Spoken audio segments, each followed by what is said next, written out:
सवाल उठाया कि सहाफती अखलाकी मयार के मुताबिक है क्या ये अमल, और क्या इससे कबल कभी किसी इकोनॉमिस्ट ने कभी किसी जेल में कैद रहनुमा के लिए कोई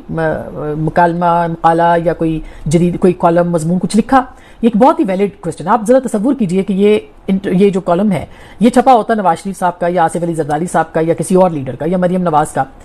ये छपा होता है, वो जेल में होते हैं और जेल से ये कॉलम जो है वो उनका छपता। तो आप मुझे बताएं कि क्या इस वक्त पीटीआई क्या कर रही होती? वो जाहिर है कि वो इस पे एतराज कर रही होती, पूरा मीडिया जो है वो इस पे उसको वो किया जाता होता, पिन पॉइंट किया जा रहा होता कि भाई आप कहाँ हैं, क्यों नहीं बोलते कि ये कॉलम कहाँ से आया, ये किसने जेल में से एक कैदी जो है वो कैसे छाप सकता है, एक सजा याफ्ता कैसे छाप सकता है, एक सजा याफ्ता की इकोनॉमिस्ट तक रीच कैसे हुई, वो वहां पहुंच कैसे गया, उसने किस तरह से अपने जो कॉलम है उसको वहां से भेजा और आगे जो है वो छपा। ये बहुत पर्टिनेंट क्वेश्चन है और ये क्वेश्चन अगर इमरान खान साहब ने अगर ये कॉलम खुद लिखा है तो इसकी जवाब दे आपकी एस्टेब्लिशमेंट भी है, आपके सिक्योरिटी इदारे भी हैं कि वो लिख के कैसे उन्होंने उसको भेज दिया। क्योंकि